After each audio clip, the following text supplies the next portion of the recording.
ઓમ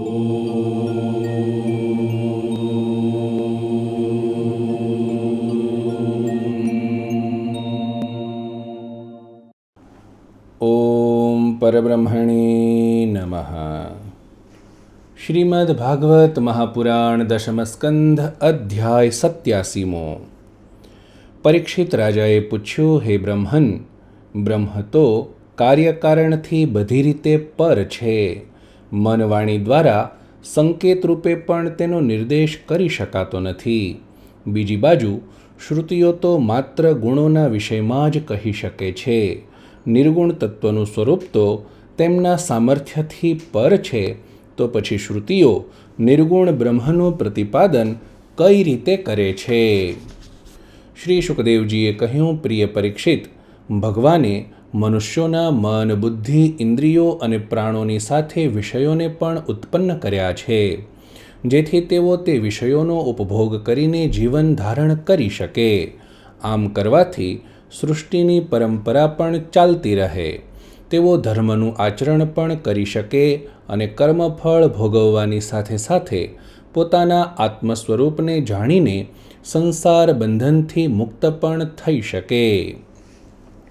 બ્રહ્મનું પ્રતિપાદન કરનારા એ ઉપનિષદને પૂર્વજોના પણ પૂર્વજ સનકાદી ઋષિઓએ આત્મસાત કર્યું હતું.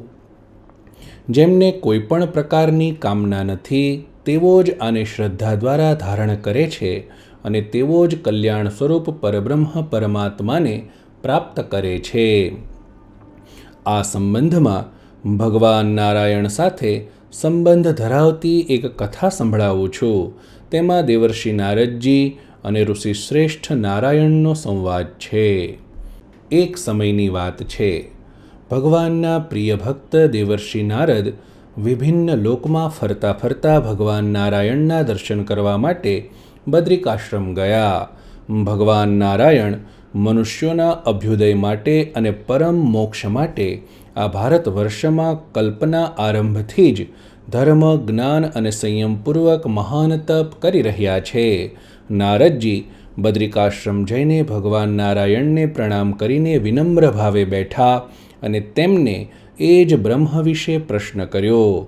ભગવાને જે બ્રહ્મ વિશે કલાપગ્રામવાસી ઋષિઓને જણાવ્યું હતું, હે પરીક્ષિત, તમે પણ મને તે જ બ્રહ્મ વિશે પૂછી રહ્યા છો. એ બ્રહ્મ વિશે હું તમને જે કહું છું તેને તમે ભગવાન નારાયણના શબ્દોમાં જ સાંભળો. આ જ્ઞાન પ્રાચીન કાળમાં સ્વયં ભગવાન નારાયણે જનલોક નિવાસી સનકાદી ઋષિઓને કહ્યું હતું. ત્યાં આ જ બ્રહ્મના વિષયમાં ચર્ચા થતી હતી. ભગવાન નારાયણે કહ્યું, પ્રિય નારદ, એકવાર જનલોકમાં આવું જ બ્રહ્મસત્ર થયું હતું. તે સત્ર ત્યાં રહેનારા બ્રહ્માના માનસપુત્રો અને નૈષ્ઠિક બ્રહ્મચારી એવા સનક, સનંદન, સનાતન અને સનતકુમાર સમક્ષ થયું હતું. તમે જ્યારે મારા શ્વેતદ્વીપાધિપતિ અનિરુદ્ધ સ્વરૂપના દર્શન કરવા માટે શ્વેતદ્વીપ ગયા હતા, ત્યારે ત્યાં બ્રહ્મ વિશે ઘણી જ સુંદર ચર્ચા થઈ હતી. એ વિષયનું વર્ણન કરવામાં શ્રુતિઓ પણ અસમર્થ છે. ત્યાં એ જ પ્રશ્ન પૂછવામાં આવ્યો હતો જે તમે મને હમણાં પૂછી રહ્યા છો. શ્રુતિઓ નિર્ગુણ બ્રહ્મનું વર્ણન કઈ રીતે કરે છે? સનકાદી ચારેય ઋષિઓ શાસ્ત્રીય જ્ઞાનથી સંપન્ન છે. તપસ્યા અને શીલ સ્વભાવમાં પણ સમાન છે. તેમની દ્રષ્ટિમાં શત્રુ, મિત્ર કે ઉદાસીનનો ભેદ નથી. તેમણે પોતાનામાંથી સનંદનને વક્તા બનાવ્યા અને બાકીના ત્રણેય ભાઈ જિજ્ઞાસુ શ્રોતા બનીને બેસી ગયા. સનંદને કહ્યું, જ્યારે પરમાત્મા પોતે બનાવેલા આ જગતને પોતાનામાં લીન કરીને પોતાની શક્તિઓની સાથે સૂતા હોય છે અને પ્રલયનો કાળ સમાપ્ત થતાં ફરીથી સૃષ્ટિ નિર્માણનો સમય આવે છે, ત્યારે શ્રુતિઓ પરમાત્માનું પ્રતિપાદન કરનારા વચનોથી એ રીતે તેમને જગાડે છે, જેમ સવારે સેવક એવા બંદીજનો આવીને રાજાના પરાક્રમ તથા સુયશનું વર્ણન કરીને સૂઈ ગયેલા રાજાને જગાડે છે. શ્રુતિઓ કહે છે, હે અજીત, આપનો જય થાવો, જય થાવો. આપ સર્વશ્રેષ્ઠ છો. આ ચરાચર જગતના આનંદાદી ગુણોને ઢાંકી દેવા માટે જ આપની માયાએ સત્વાદી ગુણોનો સ્વીકાર કર્યો છે. તે માયાનો આપ નાશ કરો, કેમ કે એકમાત્ર સ્વયં આપ જ સમસ્ત ઐશ્વર્યથી પરિપૂર્ણ છો અને તેથી મનુષ્ય વગેરે સમસ્ત પ્રાણીઓની જ્ઞાન વૈરાગ્ય વગેરે શક્તિઓને જાગૃત કરનારા પણ આપ જ છો. ક્યારેક આપ માયાની સાથે જગતરૂપે પ્રગટ થાઓ છો તો ક્યારેક વિશ્વના નિર્માણનો સંકલ્પ કરો છો, ત્યારે સર્જન, પાલન અને સંહારની લીલા કરો છો. આવા આપના સગુણ રૂપનું વર્ણન કરવામાં અમે શ્રુતિઓ કંઈક અંશે થોડી ઘણી સમર્થ થઈ શકીએ છીએ. હે પ્રભુ, આ સમગ્ર જગત આપથી જ ઉત્પન્ન થયું છે, તેથી આ સંપૂર્ણ જગત બ્રહ્મનું જ સ્વરૂપ છે. જ્ઞાનીઓ સંપૂર્ણ વિશ્વનો બ્રહ્મરૂપે અનુભવ કરે છે, કેમ કે તે બ્રહ્મથી જ ઉત્પન્ન થયું છે અને બ્રહ્મમાં જ વિલીન થઈ જાય છે. પરમાત્મા જ શેષ રહે છે, તેથી તત્વદ્રષ્ટિથી જોતા એકમાત્ર પરબ્રહ્મની જ સત્તા છે. જેમ માટીમાંથી અનેક પ્રકારના જુદા જુદા આકારના પાત્રો બને છે, પરંતુ તે પાત્રો બન્યા તે પૂર્વે માટી જ હતી. પાત્રોના આકારમાં પણ માટી જ છે અને તે પાત્રો નષ્ટ થતાં પણ માટી જ શેષ રહે છે, અર્થાત માટી અવિકારી રૂપે એક જ રહે છે. તે જ પ્રમાણે પ્રપંચનું અર્થાત સંસારનું સર્જન આપનાથી થતું હોવાના કારણે તેના આદિ મધ્ય અને અંતમાં અવિકારી રૂપે આપ જ રહો છો. પ્રકૃતિના કાર્યરૂપ સંસારમાં નિરંતર પરિવર્તન થઈ રહ્યું છે, તેથી ઋષિઓ મન દ્વારા જે ચિંતન કરે છે, વાણી દ્વારા જે વર્ણન કરે છે, તે બધું બ્રહ્મનું જ ચિંતન, મનન અને વર્ણન થાય છે. અગ્નિ, ઇન્દ્ર, વરુણ વગેરેના રૂપમાં તેઓ જે ઉપાસના વગેરે કરે છે, તે બધી બ્રહ્મની જ ઉપાસના છે. જેમ કોઈ મનુષ્ય પોતાનો પગ ઈંટ, પથ્થર અથવા લાકડા પર મૂકે તો પણ તે પૃથ્વી પર જ હશે, કેમ કે તે બધા પૃથ્વી સ્વરૂપ જ છે. તેથી અમે શ્રુતિઓ પણ જે નામરૂપનું વર્ણન કરીએ છીએ તે બધું આપનું જ વર્ણન છે. હે ત્રિલોકના અધિપતિ, આપના તત્વરહસ્યને જાણનારા ભક્તોમાંથી કેટલાય ભક્તો તો આપના લીલા કથામૃતરૂપી સાગરમાં સ્નાન કરીને પોતાના પાપ તાપ ધોઈને આપને પ્રાપ્ત થાય છે, અને બીજા કેટલાક જ્ઞાન માર્ગ દ્વારા રાગ દ્વેષ વગેરેને નષ્ટ કરી કર્મ વાસના ક્ષીણ થતાં આપના સ્વરૂપમાં એકાત્મતાથી સ્થિત થઈને આપને પ્રાપ્ત થાય છે. આ પ્રમાણે હે પરમાત્મા, આપના તે ભક્તોએ પોતાનું અંતઃકરણ આત્મજ્ઞાન દ્વારા તદ્દન શાંત અને પરિશુદ્ધ કરી દીધું છે. તેથી તેમને કાળના પ્રભાવે થતા શરીરના વિકારો, વૃદ્ધાવસ્થા અને મૃત્યુ વગેરે પણ ચલિત કરી શકતા નથી. ક્યાં સુધી કહું, તે ભક્તો તો સતત પરમાનંદનો અનુભવ કરતા રહીને આપના ભજન ધ્યાનમાં લીન રહે છે. હે પરમાત્મન, પ્રાણી આપની ભક્તિ, આપનું પૂજન વગેરે કરતો રહે તેમાં જ તેના જીવનની સાર્થકતા છે. નહીંતર તેનો શ્વાસ લેવું લુહારની ધમણ જેવું વ્યર્થ છે. મહતત્વ વગેરે જેટલા પણ તત્વો છે તે બધા જડ છે. સૃષ્ટિના સર્જનમાં એ બધા જ્યારે સફળ ન થઈ શક્યા, ત્યારે આપે જ કૃપાપૂર્વક એ તત્વોમાં પોતાની શક્તિનો સંચાર કર્યો, ત્યારે તે સૃષ્ટિના નિર્માણ કાર્યમાં સફળ થયા. આ પ્રમાણે આપના અનુગ્રહથી જ સૃષ્ટિનું નિર્માણ થયું. અન્નમય, પ્રાણમય, મનોમય, વિજ્ઞાનમય અને આનંદમય આ પંચકોશોમાં તે શરીર પ્રમાણે આપ જ પુરુષ રૂપે રહો છો. આ કોશોમાં જે છેલ્લો આનંદમય કોશ છે તે આપનું જ સ્વરૂપ છે. આનંદમય કોશમાં સ્થિત થઈને પ્રાણી આપને પ્રાપ્ત થાય છે. સત અસત અર્થાત કાર્ય કારણરૂપી જગતથી આપ પર છો. આથી ઉપનિષદના નેતિ નેતિ વાક્યોથી નિષેધ થઈ ગયા પછી પણ શેષ જે પરમાત્મ તત્વ રહે છે તેને જ જ્ઞાનીજનો ઋત અર્થાત સત્ય માને છે, અને તે સત્ય તત્વ જ આપ છો. ઋષિઓએ આપની પ્રાપ્તિ માટેના અનેક માર્ગ બતાવ્યા છે. તે સ્થૂળ દ્રષ્ટિવાળા છે. તે મણિપૂરક ચક્રમાં અર્થાત નાભીમાં અગ્નિરૂપે આપની ઉપાસના કરે છે. બીજા અરુણવંશના ઋષિઓ નાડીઓના પ્રસારના સ્થાનરૂપ હૃદયમાં આપના પરમ સૂક્ષ્મ દહર બ્રહ્મની ઉપાસના કરે છે. હે અનંત, તે હૃદયમાંથી જ જે સુષુમ્ણા નાડી કે જે મસ્તકમાં બ્રહ્મરંધ્ર સુધી ગયેલી છે અને જે આપને પ્રાપ્ત કરવાનો શ્રેષ્ઠ માર્ગ છે, તે જ્યોતિર્મય માર્ગ દ્વારા યોગી ઉપર જઈને આપને પ્રાપ્ત કરે છે. આને અર્ચિરાદિ માર્ગ કહે છે. આ માર્ગ દ્વારા આપને પ્રાપ્ત થયેલ જીવ પુનઃ જન્મ મરણના ચક્રાવામાં પડતો નથી. હે ભગવાન, આપે જ અનેક પ્રકારની યોનિઓ બનાવી છે અને તે યોનિઓમાં જાણે કારણરૂપે આપ જ પ્રવિષ્ટ થઈ ગયા છો. જો કે આપ સર્વવ્યાપી હોવાથી આપના માટે પ્રવેશ કરવાની વાત કઈ રીતે કરી શકાય, તેમ છતાં પણ પ્રવેશ કર્યો હોય એવું લાગે છે. અગ્નિ જે રીતે સર્વત્ર સમાનરૂપે વ્યાપક છે, છતાં લાકડાની આકૃતિ પ્રમાણે જુદા જુદા આકારનો જોવામાં આવે છે, તે જ પ્રમાણે આપ સદા સર્વત્ર એક રસ અને સમભાવમાં વ્યાપક છો. આપ આનંદ સ્વરૂપ છો, સત્ય સ્વરૂપ છો, નિર્મળ બુદ્ધિના તેમજ કર્મફળમાં આસક્તિ વિનાના મહાપુરુષો પ્રપંચની સત્તાને તેમજ એની બધી આકૃતિઓને મિથ્યા સમજીને એના ઉપર છલ્લા નામરૂપોને છોડી દઈને તત્વરૂપે સર્વત્ર એકમાત્ર પરબ્રહ્મ પરમાત્માની જ સત્તાનો નિરંતર સાક્ષાત્કાર કરે છે. જીવોના સઘળા શરીરોનું નિર્માણ આપે જ કર્યું છે. તે શરીરોમાં રહેનારો જીવ એકમાત્ર આપનો જ સનાતન અંશ છે. જેમ આપનો વિગ્રહ અર્થાત શરીર જડ તત્વોથી અતીત છે, તે જ પ્રમાણે આપના અંશ એવા જીવનું સ્વરૂપ પણ વાસ્તવિક રીતે જડથી બિલકુલ પર છે. આપના દ્વારા નિર્મિત શરીરોમાં જીવ અંતઃસંવરણમ અર્થાત પ્રકૃતિના કારણનું આવરણ અને બહિસંવરણમ અર્થાત પ્રકૃતિના કાર્યરૂપ શરીરનું આવરણ, આ બંને આવરણોથી રહિત છે.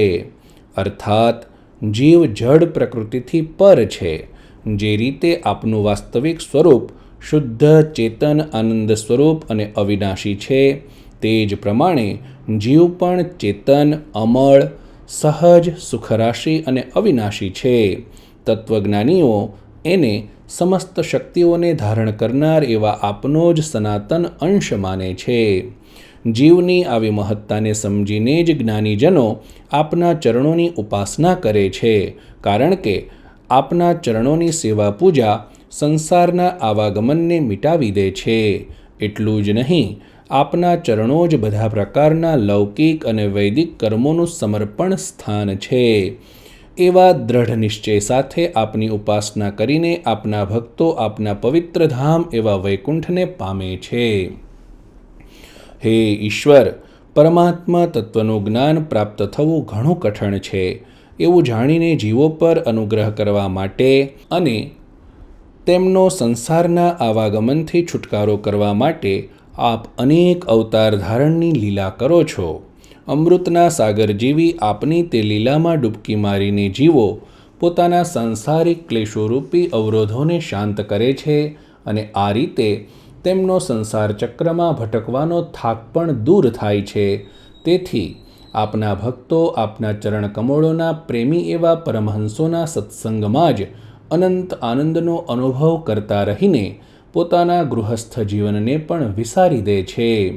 એટલું જ નહીં, તેઓ કથામૃતના આનંદને છોડીને મોક્ષની પણ કામના કરતા નથી, કારણ કે આપની કથા જ અમૃતનો લહેરાતો સાગર છે. ભક્તોનું ચિત્ત પૂર્ણતઃ આપમાં જ જોડાયેલું રહે છે. તેથી આપની અવતાર લીલા પણ જીવો માટે એક વિશેષ અનુગ્રહ જ છે. હે પરમાત્મન, આ પાંચભૌતિક શરીર આપને પ્રાપ્ત કરવાનું એક સાધન છે. તેનો જો આપની પ્રાપ્તિ અર્થે વિનિયોગ કરી શકાય તો એ જ શરીર પોતાના આત્મીય પ્રિય સુહૃદનો પરિચય આપે છે. કેમ કે આપ તો જીવને અપનાવવા સદા તત્પર રહો છો, તેની સમ્મુખ જ છો. એટલું જ નહીં, આપ સર્વના હિતૈષી, પ્રિય અને આત્મા છો. તેથી જ આપે આપના તરફથી જીવને વિપુલ સાધનો આપીને આપને પ્રાપ્ત કરવાની અનુકૂળતા કરી આપી છે. પરંતુ દુઃખની વાત એ છે કે જીવ અસત એવા ભોગોની કામના કરીને તેમાં જ ખૂપેલા રહીને એ કામનાઓની પૂર્તિ કરવામાં જ વ્યસ્ત રહે છે અને આ રીતે તેઓ સ્વયં પોતાના આત્માનું જ હનન કરી રહ્યા છે. આવા જીવોએ શરીર ધારણ કરવું એ એક રીતે જન્મ મરણના ચક્રાવામાં ભટકવું જ છે, અર્થાત તેમનું જીવન વ્યર્થ છે. હે પ્રભુ, આપનો સર્વના પ્રત્યે સમાન ભાવ છે. સાથે સાથે તમામ જીવો પ્રત્યે આપની અપાર કરુણા છે. એનું પ્રમાણ એ છે કે જે યોગીઓ પ્રાણાયામ, પ્રત્યાહાર વગેરે દ્વારા પોતાના મન ઇન્દ્રિયોને વશ કરીને આપની ઉપાસના કરે છે તેઓ પણ આપને જ પ્રાપ્ત થાય છે. તે જ પ્રમાણે આપનું શત્રુભાવે સ્મરણ કરનારા રાવણ, કંસ, શિશુપાલ વગેરે પણ આપને જ પ્રાપ્ત થાય છે. એ ઉપરાંત આદિશેષ નારાયણના જેવી ભુજાઓ ધરાવનારા, આપનામાં જ જેમની બુદ્ધિ પરોવાયેલી છે એવી વ્રજની ગોપી વગેરે સ્ત્રીઓ તેમજ અન્ય કામભાવથી પણ પ્રેમ કરનારી સ્ત્રીઓ પણ આપનું પ્રેમભાવથી સ્મરણ કરીને આપને જ પ્રાપ્ત થાય છે. અને અમે શ્રુતિઓ કે જેમને આપના ચરણ કમળોને પોતાનો દ્રઢ આશ્રય માન્યો છે તે પણ આપને જ પ્રાપ્ત થઈએ છીએ. અર્થાત આપનું સ્મરણ ભલે કોઈ પણ ભાવથી કરવામાં આવે, છેવટે તે આપની પ્રાપ્તિ કરાવી દે છે. આપના સમાન ભાવનું જ આ પરિણામ છે. હે ભગવન, આપ જ સૌના આદિકારણ છો.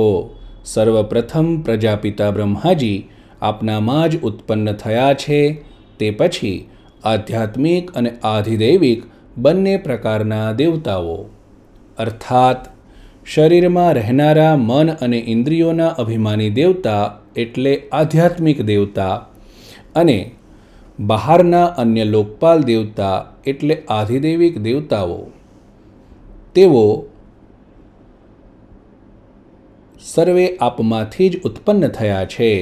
તેથી જેઓ આપનામાંથી ઉત્પન્ન થયા છે તેઓ સર્વના મૂળ કારણ એવા આપને, આપના વાસ્તવિક સ્વરૂપને કઈ રીતે જાણી શકે? હે પ્રભુ, જન્મ લેનારનું મૃત્યુ પણ નિશ્ચિત છે. આપ અવિનાશી છો.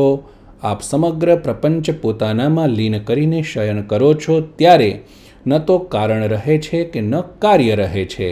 અર્થાત સૂક્ષ્મ અને સ્થૂળ બંને પ્રકારની સૃષ્ટિનું અસ્તિત્વ રહેતું નથી. કાળનો વેગ પણ રહેતો નથી કે કોઈ શાસ્ત્ર પણ રહેતું નથી. આવી સ્થિતિમાં આપનું સ્વરૂપ કેવું છે એ વિશેની કોઈ કલ્પના પણ કેવી રીતે કરી શકે? આ પ્રમાણે આપના વાસ્તવિક તત્વનું જ્ઞાન પ્રાપ્ત કરવું સુલભ નથી. તેથી ઉપદેશકોમાં પણ અનેક પ્રકારના મતભેદ થતા રહે છે.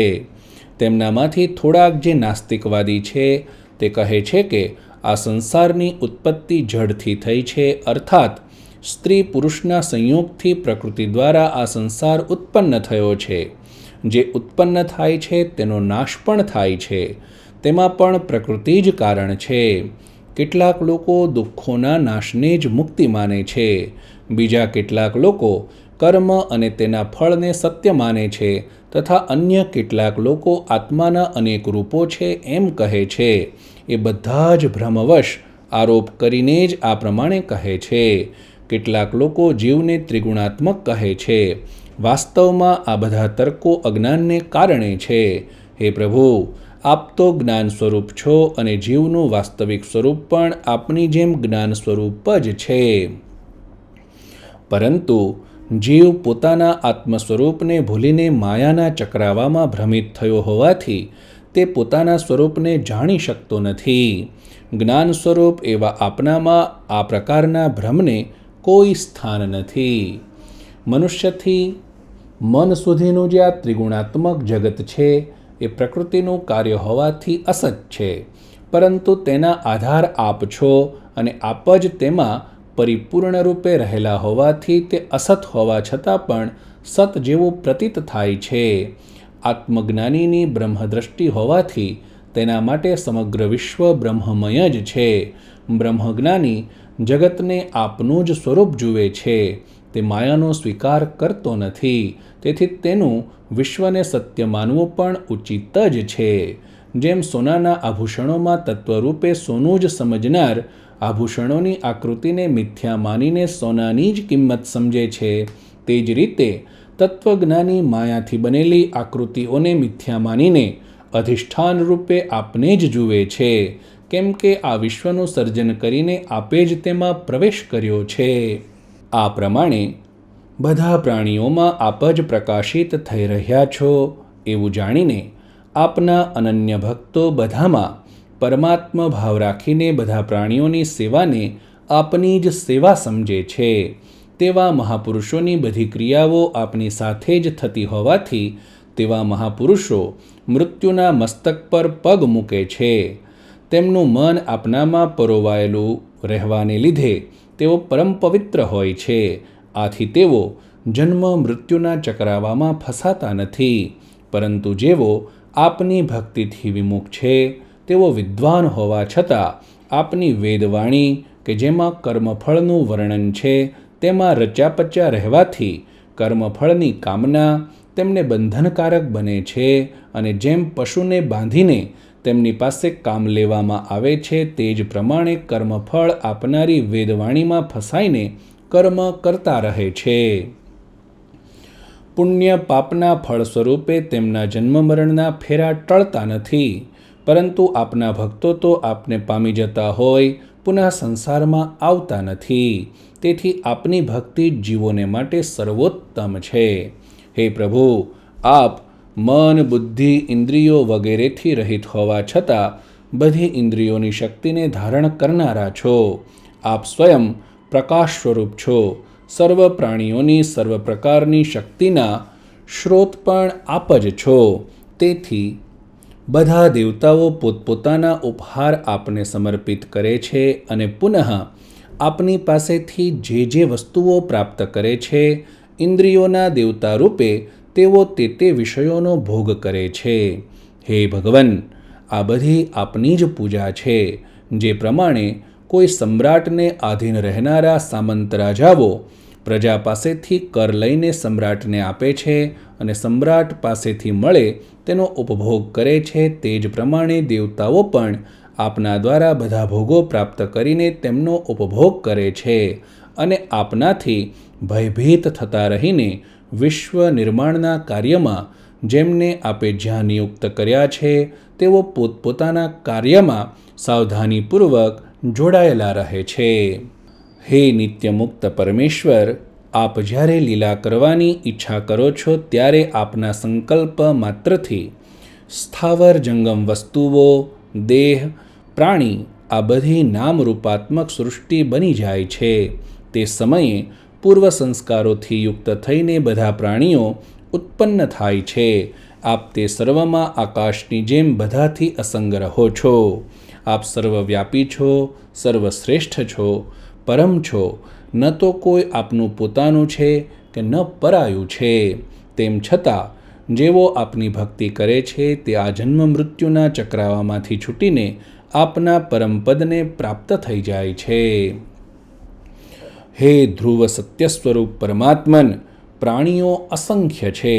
જો તે બધાને નિત્ય અને સર્વવ્યાપી માની લેવામાં આવે તો એ બધા જીવો પણ આપના જેવા જ હોત, અને તો પછી તેવી સ્થિતિમાં આપના દ્વારા તેમને નિયંત્રણમાં રાખવા અસંભવ બની જાત. કેમ કે શાસન કરનારાનું તો વ્યાપક હોવું બરાબર છે, પરંતુ જેમના પર શાસન કરવાનું છે તેઓ વ્યાપક હોઈ શકતા નથી. વળી જે કારણથી એ યુક્ત છે અને જેનાથી આ સમગ્ર વિશ્વ ઉત્પન્ન થયું છે તે જ આ વિશ્વનો શાસક થઈ શકે છે. આ વિશ્વ આપનામાંથી જ ઉત્પન્ન થયું છે અને આપ જ તેના ઉપાદાન કારણ પણ છો. આપ જ વિશ્વના નિયંતા છો અને આ સંસાર સાથે ઓતપ્રોત રહીને આપ જ બધાનું સમભાવે શાસન કરો છો. આ વિશ્વ આપનું જ સ્વરૂપ છે. તેથી આપના સિવાય અન્ય કોઈ આ વિશ્વનો નિયંતા હોઈ શકે નહીં. જો કોઈ કહે કે મેં આપને જાણી લીધા તો તેનું આ કથન અભિપ્રાય દોષને કારણે યથાર્થ નથી. અમારા અભિપ્રાય પ્રમાણે તો સર્વના પરમપિતા એવા આપના ચરણોનું શરણ લેવું એ જ અભયપદની પ્રાપ્તિમાં હેતુ છે. હે સ્વામી, પ્રકૃતિ અને પુરુષ બંને અજન્મા અને અનાદિ છે, પરંતુ તેમનાથી આ વિશ્વની ઉત્પત્તિ થઈ હોય એ શક્ય નથી. આપ તો પોતાના સંકલ્પ માત્રથી અનંતકોટી બ્રહ્માંડોનું નિર્માણ કરો છો. જેમ જળ અને વાયુના સંયોગથી પાણીમાં પરપોટો ઉત્પન્ન થાય છે અને વિલીન થઈ જાય છે, તે જ પ્રમાણે પ્રાણીઓ પણ પ્રકૃતિ અને પુરુષના સંયોગથી ઉત્પન્ન થાય છે અને છેવટે અનેક નામ અને ગુણો સહિત સર્વશ્રેષ્ઠ એવા આપમાં લીન થઈ જાય છે.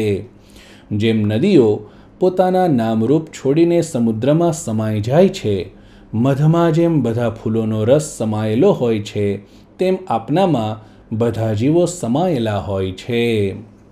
હે પ્રભુ, આપ અજન્મા છો. જ્ઞાની પુરુષો આપના ચરણકમળોનો દ્રઢ ભાવે આશ્રય કરીને અભયપદને પ્રાપ્ત કરે છે. તેઓ એ વાત સારી રીતે સમજે છે કે આપની માયામાં ફસાઈને જીવ સંસારમાં ભટકી રહ્યો છે. આપના ચરણોના શરણમાં ન આવવાને કારણે જ આપનું કાળચક્ર તેને વારંવાર ભયભીત કરી રહ્યું છે. ઠંડી, ગરમી અને વરસાદ એવા 3 ભાગવાળું સંવત્સર રૂપી કાળચક્ર આપનો જ ભ્રુવિલાસ છે. જ્ઞાનીઓ પૂર્ણરૂપે આપની જ ભક્તિ કરે છે. આપનું જ અનુસરણ કરનારાઓને સંસારનો ભય રહેતો નથી. તેથી હે ભગવાન, આ જીવ આપના શરણમાં આવ્યો છે, તેનો ઉદ્ધાર કરો. હે અજન્મા પ્રભુ, જે યોગીઓએ પ્રાણાયામ વગેરે સાધનો દ્વારા પોતાની ઇન્દ્રિયોને વશ કરી લીધી છે, પરંતુ ગુરુદેવના ચરણોનો આશ્રય લીધો નથી, પરિણામે તેમનો મનરૂપી ઘોડો અત્યંત ચંચળ હોવાથી કોઈ પણ રીતે વશ થતો નથી અને તે તેમની ઇન્દ્રિયોને વારંવાર ચંચળ કરતો રહે છે અને તેથી તેમને વિપત્તિઓનો સામનો કરવો પડે છે. આવા યોગીઓની સ્થિતિ સઢ વિનાના વહાણમાં બેસીને યાત્રા કરતા વેપારીઓ જેવી થઈ જાય છે. તેથી પરમાનંદની પ્રાપ્તિ માટે ગુરુદેવના ચરણોનો આશ્રય લેવો જોઈએ. ગુરુદેવના રૂપે પણ આપ સ્વયં જ છો. હે ભગવાન, આપ અખંડ આનંદ સ્વરૂપ છો. શરણાગત ભક્તો માટે તો આત્મ સ્વરૂપ જ છો. જે ભક્તોએ આપને પોતાના બનાવી દીધા, તેમને સ્વજન કહેવાતા પુત્ર, પત્ની અને પોતાના દેહ કે સ્થાવર સંપત્તિ, ઘર, જમીન કે અન્ય કશાથી શું પ્રયોજન?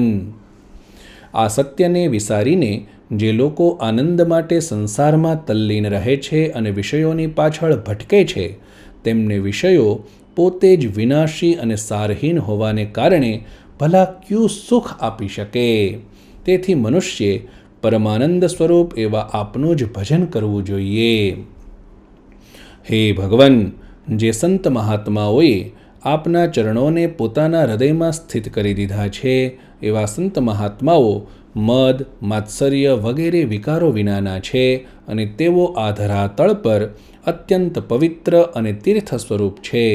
તેવા મહાપુરુષોનું ચરણોદક સમસ્ત પાપ તાપોને સદાને માટે મિટાવી દે છે. આપ નિત્ય આનંદ સ્વરૂપ અને સર્વના આત્મા છો. જ્યાં આપની લીલા કથાઓ નિરંતર સાંભળવા મળે છે, એવા મહાપુરુષોના સત્સંગમાં જે એકવાર પણ પોતાનું મન પરોવે છે, તે પુનઃ મનુષ્યના મનના સાત્વિક ગુણોનું હરણ કરનારી સંસાર જાળમાં ફસાતા નથી. પ્રશ્ન એ છે કે જગત સતથી ઉત્પન્ન થયું છે, તેથી તેને પણ સત માની લેવામાં આવે તો શું વાંધો છે? આ પ્રશ્નનો ખુલાસો એ છે કે આ વાત તર્ક દ્વારા સિદ્ધ થતી નથી, કારણ કે જગતમાં અનેકતા છે અને તે અસત્ય પણ દેખાય છે. તેથી જગતને સત્ય માનવામાં અભિપ્રાય દોષ છે. વાસ્તવમાં એમાં વિદ્યા અને અવિદ્યા અર્થાત ચેતન અને જડ બંને ભળેલા છે. હે પ્રભુ, આ જગતના અધિષ્ઠાનમાં સત્સ્વરૂપ પરમાત્મા આપ સ્વયં રહેલા છો. સાથે સાથે માયાનું કાર્ય એવો પ્રપંચ છે અને તે વિકલ્પિત છે અને પાછું એ પ્રપંચને વ્યાવહારિક સત્ય માનવામાં આવે છે. આવી માન્યતા અંધ પરંપરાથી ચાલતી આવી છે. વેદો આપની વાણી છે, તેમનું વાસ્તવિક તાત્પર્ય જગતની સત્યતામાં નથી. તેમ છતાં કર્મકાંડમાં ફસાયેલા મનુષ્યો મોટા મોટા કર્મફળોના પ્રલોભનમાં આસક્ત થઈ સ્વર્ગાદી ભોગોને જ તથા ભૌતિક સુખને જ પરમ સુખ માને છે. તેમની આ માન્યતા ભ્રમવશ દોરડામાં સાપ સમજી લેવા જેવી છે. તેમને દોરડામાં સાપ જ દેખાય છે. તે રીતે આ જગતના રૂપે સગુણ નિરાકાર રૂપે પરમાત્મા જ વિદ્યમાન છે, પરંતુ માયાના આવરણને લીધે તેમને આ જગત સત્ય લાગે છે, પરમાત્મા દેખાતા નથી. આનું બીજું મહત્વનું પ્રમાણ એ છે કે આ જગત ઉત્પન્ન થયા પહેલાં ન હતું અને પ્રલય થયા બાદ પણ રહેશે નહીં. આનાથી પણ એ સિદ્ધ થાય છે કે મધ્યમાં પણ તે મિથ્યા જ છે. ઉત્પત્તિ અને પ્રલયના મધ્યમાં તે આપનામાં પ્રતીત થાય છે. દ્રવ્ય, જાતિ, આકાર વગેરેના આધારે અને વ્યવહાર માટે તે બધાના નામરૂપ રાખવામાં આવે છે. ખરેખર તે બધો પણ વાણીનો જ વિલાસ છે. અર્થાત તેમનું નામ લઈને વ્યવહાર કરવો તે એક પ્રકારની આપણી કલ્પના જ તો છે. જ્ઞાનીઓ આ બધાને અને તેમના વ્યવહારને મિથ્યા માને છે. જ્ઞાનીઓ સમગ્ર વિશ્વના કણકણમાં આપ જ વિદ્યમાન છો, વ્યાપ્ત છો એવો સાક્ષાત્કાર કરે છે, પરંતુ અજ્ઞાનીઓને આપ દેખાતા નથી. તેમની દૃષ્ટિમાં સાંસારિક પદાર્થો દેખાય છે અને તેમને તેઓ સત્ય માને છે. આ પ્રમાણે જીવ માયાથી મોહિત થઈને માયાનો સ્વીકાર કરે છે, ત્યાર પછી તે ગુણોને સ્વીકારે છે અને પછી સ્વયં માયારૂપ બની જાય છે. પરિણામે પોતાનું જે સચ્ચિદાનંદ સ્વરૂપ છે તેને તે ભૂલી જાય છે. આ પ્રમાણે જીવ પોતાના ઐશ્વર્યને નષ્ટ કરીને વારંવાર જન્મ મૃત્યુરૂપી આવાગમનમાં ભટક્યા કરે છે. પરંતુ હે પ્રભુ, જેમ સાપ કાંચળીનો ત્યાગ કરે છે તેમ આપ માયાનો ત્યાગ કરી આપની અમાપ અણિમા વગેરે 8 સિદ્ધિઓથી યુક્ત થઈને પોતાના ઐશ્વર્યમાં સ્થિત રહો છો. જીવ આપનો અંશ હોવાથી સચ્ચિદાનંદ સ્વરૂપ જ છે, પરંતુ જીવ અલ્પ છે. તે પોતાનું ઐશ્વર્ય ગુમાવી દે છે જ્યારે આપ પોતાના મહિમામાં સ્થિત રહો છો. આપ મહાન છો. હે પ્રભુ, જો પ્રસન્નતાપૂર્વક સંયમ દ્વારા હૃદયમાંથી કામવાસનાઓની ઝાડને સમૂળી ઉખાડીને નષ્ટ કરવામાં ન આવી તો વિષયોમાં ડૂબેલા સાધકના હૃદયમાં આપના રહેવા છતાં આપના દર્શન તેને એ રીતે દુર્લભ છે જેમ કંઠમાં મણિ ધારણ કરેલો હોવા છતાં વિસ્મૃતિ થઈ જતાં તે તેને મળતો નથી. આથી જ વિષયી મનુષ્યો ઇન્દ્રિયો અને પ્રાણોની તૃપ્તિમાં ડૂબેલા રહીને આપનાથી વિમુખ રહે છે. આવા લોકોનો મૃત્યુથી છુટકારો થઈ શકતો નથી.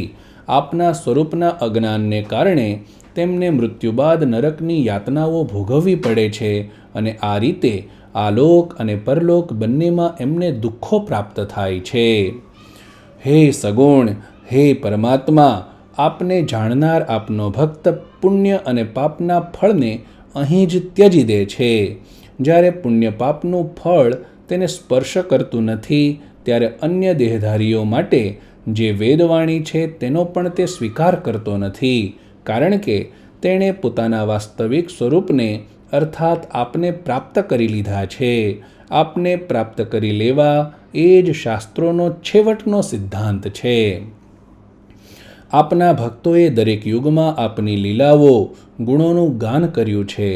તેનું સતત શ્રવણ કરવાથી ભક્તોની તદાકાર વૃત્તિ થઈ જાય છે અને તેવા તદાકાર વૃત્તિ ધરાવતા ભક્તોને આપ મોક્ષગતિ પ્રદાન કરો છો.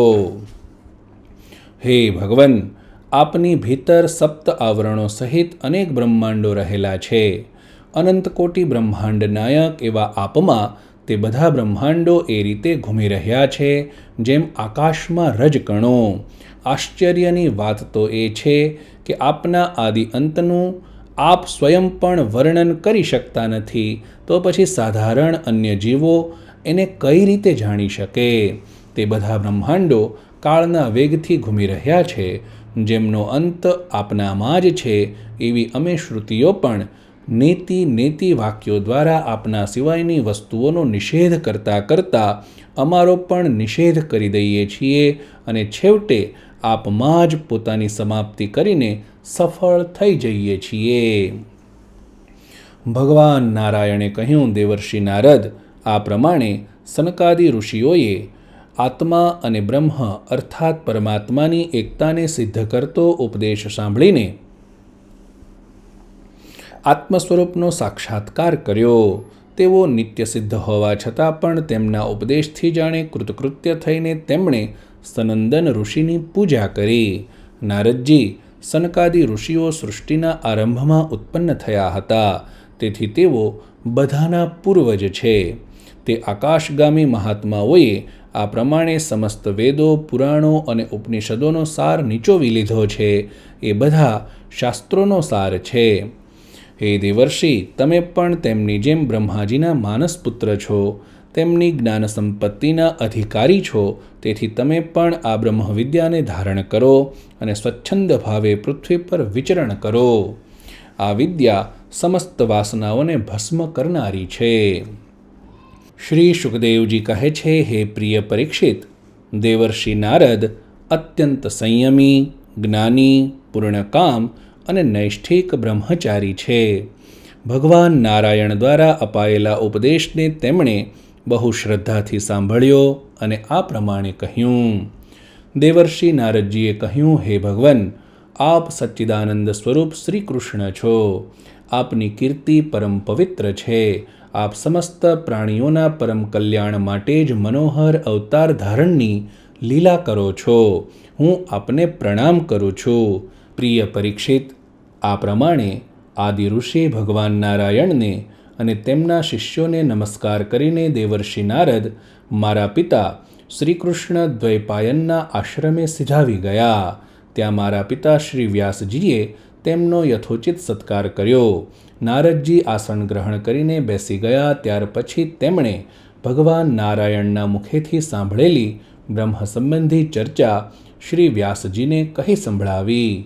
હે રાજન, તમારો પ્રશ્ન હતો કે શ્રુતિઓ નિર્ગુણ બ્રહ્મનું પ્રતિપાદન કઈ રીતે કરે છે, કેમ કે નિર્ગુણ તત્વ તો મન વાણીથી પર છે અને પ્રાકૃત ગુણોથી રહિત છે. તો આ પ્રમાણે તમારા પ્રશ્નનું સમાધાન મેં તમારી સમક્ષ કરી દીધું. હે પ્રિય પરીક્ષિત, ભગવાન જ પોતાના સંકલ્પથી આ વિશ્વનું નિર્માણ કરે છે. તેઓ જ સૌના પ્રેરક છે. આ વિશ્વના આદિ, મધ્ય અને અંતમાં તેઓ જ રહે છે. તેઓ અવ્યક્ત પ્રકૃતિ અને જીવ બેઉના ઈશ્વર છે. તેમણે જ આ વિશ્વનું નિર્માણ કરીને જીવરૂપે આમાં પ્રવેશ કર્યો. જીવ સ્વયં પરમાત્માનો અંશ હોવાથી ઋષિ સ્વરૂપ છે. એને રહેવા માટે પરમાત્માએ દેહનું નિર્માણ કર્યું. સઘળા જીવોનું નિયંત્રણ પણ પરમાત્મા જ કરે છે. એ પરમાત્માને પામીને જીવ માયા ત્યજીને પોતાના સ્વરૂપ એવા પરબ્રહ્મને જ પામે છે. જેમ ગાઢ નિદ્રા વખતે મનુષ્યને આ પાંચભૌતિક શરીરનું ભાન રહેતું નથી, તેમ નિરંતર પરમાત્માનું ચિંતન કરતી વેળાએ ભક્તને માયામાંથી ઉપજેલા પદાર્થોનું ચિંતન થતું નથી. આથી મુક્ત થવાનો એકમાત્ર સરળ ઉપાય છે નિરંતર ભગવાનનું સ્મરણ ચિંતન કરવું. ભગવાન કૈવલ્ય સ્વરૂપ છે. એમનું ભજન કરવાથી સંસારનું આવાગમન નષ્ટ થઈ જાય છે. આથી સદા ભગવાનનું જ ચિંતન ભજન કરતા રહેવું જોઈએ. એમાં જ મંગળ છે અને એ જ નિર્ભય સ્થાન છે. આથી ભગવાનના ચરણોનું જ શરણ લેવું જોઈએ. આ પ્રમાણે દશમ સ્કંધના ઉત્તરાર્ધ અંતર્ગત નારદ નારાયણ સંવાદમાંનો વેદસ્તુતિ નામનો 87મો અધ્યાય સમાપ્ત.